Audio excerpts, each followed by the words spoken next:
မင်္ဂလာပါခင်ဗျာစကားပြောလို့မလားပုံစံ199မှာကျွန်တော်တို့ကငါဒါနဲ့အလုပ်များနေတယ်ဒါကိုကျွန်တော်အင်္ဂလိပ်လိုဘယ်လိုပြောမလဲ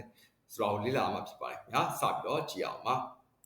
ငါဒါနဲ့အလုပ်များနေတယ် I'm busy အလုပ်များတယ် busy အလုပ်များနေတော့ပေါ့နော် adjective ဖြစ်ပါတယ်နောက်ကကိုသုံးညင်တဲ့အသုံးကို ing form လိုက်ပြီးတော့သုံးရမှာဖြစ်ပါတယ် busy plus ing အသုံးကိုလေ့လာမှာဖြစ်ပါတယ်ခင်ဗျာ I'm busy plus ing ငါဒါနဲ့အလုပ်များတယ်ဟုတ်ပြီနော်ဒါဆိုရင်ကျွန်တော်တို့ဒီမူလဝါကျများကိုကြည့်အောင်ပါငါဒါနဲ့အလုပ်များနေတယ် I'm busy writing an email to my boss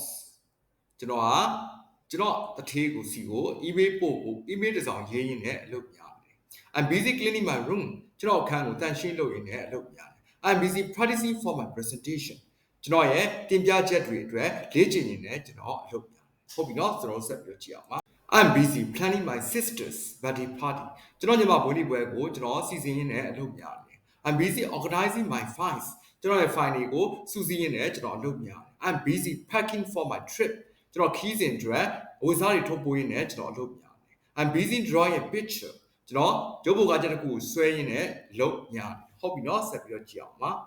I'm busy reading a new book စာအုပ်တစ်အုပ်ကိုဖတ်ရင်းနဲ့ကျွန်တော်အလုပ်များတယ် I'm busy learning a new language ဘာသာစကားအသစ်တစ်ခုကိုလေ့လာရင်းနဲ့ကျွန်တော်အလုပ်များတယ် I'm busy fixing my car ကားပြင်ဖို့ကြိုးစားရင်းနဲ့ကားပြင်ရင်းနဲ့ကျွန်တော်အလုပ်များတယ်ကျေးဇူးတင်ပါတယ်ခင်ဗျာဒါကတော့ကျွန်တော်တို့ကစကားပြောနေမှုလားတရားပုံစံ199မှာ I'm busy plus ing ဒါလို့ရင်းနဲ့အလုပ်များနေလို့ဆိုတဲ့အသုံးလေ့လာကြတာဖြစ်ပါတယ်ခင်ဗျာဒီမှာဝက်ချက်များကိုဖတ်ပြီးတော့အစားထိုးပြောဆိုသုံးဆွဲကြည့်ပါ